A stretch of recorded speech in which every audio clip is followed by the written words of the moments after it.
প্রিয় দর্শক, মাহে রমজানের শুভেচ্ছা। আমন্ত্রণ জানাচ্ছি আরএফএল জগ নিবেদিত শরবত সমাহার অনুষ্ঠানে। আমি রিচি সোলাইমান পুরো রমজান মাস জুড়ে থাকছি আপনাদের সঙ্গে বাহারি সব শরবত নিয়ে। আজ আপনাদের তৈরি করে দেখাবো তেঁতুলের শরবত। তেঁতুলের শরবত তৈরি করার জন্য আমরা কি কি ইনগ্রেডিয়েন্টস নিয়েছি: তেঁতুলের পিউরি, বিট লবণ, বরফ কুচি, লেবুর রস এবং মধু। দর্শক, তাহলে দেরি না করে চলুন আমরা শরবত তৈরি করায় চলে যাই। তেঁতুলের শরবত তৈরি করার জন্য আমি আগেই বলেছি আমি তেঁতুল নিয়েছি। এখন যেহেতু রোজা একটু একটু করে বাড়ছে, আমরা কিন্তু একটু একটু করে গরমের দিকে চলে যাচ্ছি।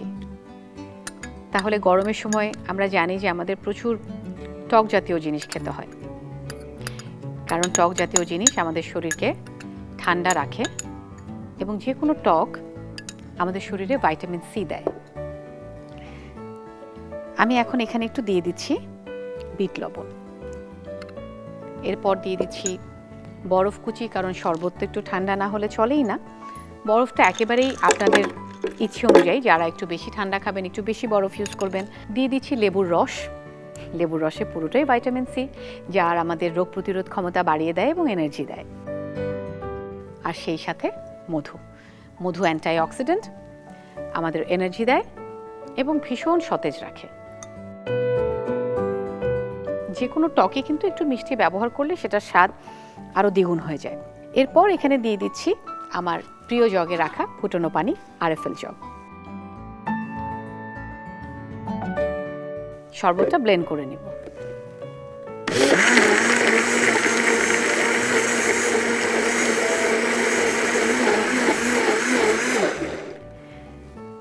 ব্লেন্ড করা হয়ে গেল। আমি জানি না তেঁতুলের কথা শোনার পর আপনাদের কেমন লাগলো, কিন্তু আমার কিন্তু তেঁতুলের কথা বলার সাথে সাথে জিভে পানি চলে আসে। রোজার মাসে অনেক ধরনের শরবত আমরা খাই, তা আমি মনে করি যে 2-3 দিন পর পর আমরা তেঁতুলের শরবতটা মুখে রুচি আনার জন্য এবং ভাইটামিন সির জন্য আমাদের টেবিলে রাখতেই পারি। এবার আমার তেঁতুলের শরবত আমি ঢেলে নেব আমার প্রিয় আরএফএল জগে। আপনারা সবাই জানেন যে আরএফএল জগ গুণগত মানে ভীষণ উন্নত। এটা পিসি ম্যাটেরিয়াল দিয়ে তৈরি, তাই অলমোস্ট আনব্রেকেবল। দর্শক, আমি আমার তেঁতুলের শরবতটা ঢেলে দিচ্ছি আরএফএল এর জগে, পরিবেশন করছি গ্লাসে।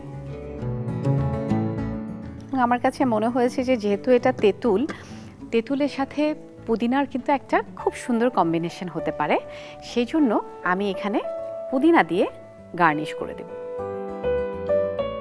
আর একটু ডেকোরেশন করব। যে কোনো খাবার আসলে আগে দেখতে সুন্দর হতে হয়, তারপর খেতে অনেক ভালো লাগে। দেখা সৌন্দর্যটা অনেক ইম্পর্ট্যান্ট। সেই ক্ষেত্রে আমি এভাবে করে একটু সাজিয়ে নিতে চাই। তৈরি হয়ে গেল আমাদের তেঁতুলের শরবত। আজ তাহলে এ পর্যন্তই। আমি রিচি সোলাইমান বিদায় নিচ্ছি আরএফএল জগ নিবেদিত শরবত সমাহার অনুষ্ঠান থেকে। কাল আবারও দেখা হবে একই অনুষ্ঠানে একই সময়। আপনারা সবাই অনেক ভালো থাকবেন, সুস্থ থাকবেন, চোখ রাখবেন দীপ্ত টিভির পর্দায় এবং দীপ্ত টিভির ডিজিটাল প্ল্যাটফর্মে।